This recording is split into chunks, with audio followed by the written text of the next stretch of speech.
उसने बिस्तर भी बिछा के दिया, पैर भी दबाए, जब सो गए तो उसने उनके बालों से उन्हें बांध दिया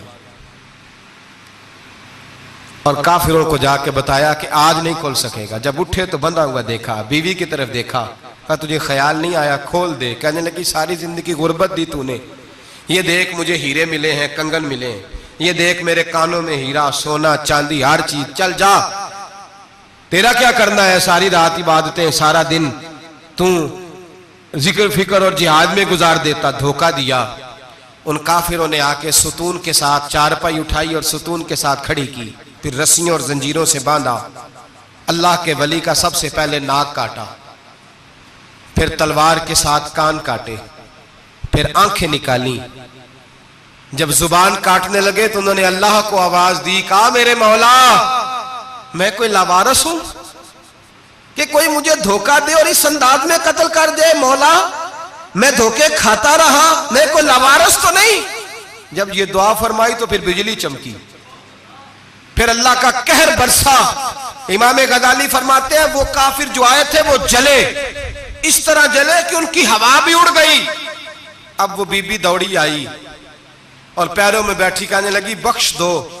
आप फरमाने लगे सारी जिंदगी मैं तेरे धोखे खाता रहा, अब अल्लाह की लाठी चलने लगी है, उसकी आवाज नहीं होती, अब तू खुदा के हवाले है। पैरों से आग चली। कहने लगे वो देखना सोने से कह तुझे बचाए, वो जो तेरे हाथों में हीरे के कंगन है उन्हें कह तेरी हिफाजत करे, अब वो जो तेरे कानों के अंदर सोने चांदी की बालियां और कांटे हैं और झूमर है उनको कह तेरी तुझे निजात दिलाए। जलती रही, तड़पती रही, चीखती चिल्लाती रही और इस तरह चीखी कि वो खाक बनी, हवा में उड़ी। अल्लाह ने अपने वली की आंखें भी दोबारा अता फरमा दी, कान भी दोबारा अता फरमा दिए। अल्लाह तबारक व तआला ने पहले से ज्यादा ताकत दी। और जब बाहर निकले तो ऐलान कर रहे थे लोगों देखो धोखा वाले जल गए, तबाह हो गए, नामो निशान मिट गया और मुझे धोखा दिया गया था तो अल्लाह ने मुझे पहले से ज्यादा ताकतें अता फरमा दी, पहले से ज्यादा कुव्वतें। धोखा ना दे, फरेब ना करें जो आप किसी को दे रहे हैं। और मेरे महबूब अलैहिस्सलाम की एक हदीस तो ये बताती है जो दुनिया में धोखा देगा दुनिया में ही उसका नुकसान उठाएगा, जो दुनिया में धोखा देगा उसका आखिरत में तो उठाएगा ही, दुनिया में भी उसका नुकसान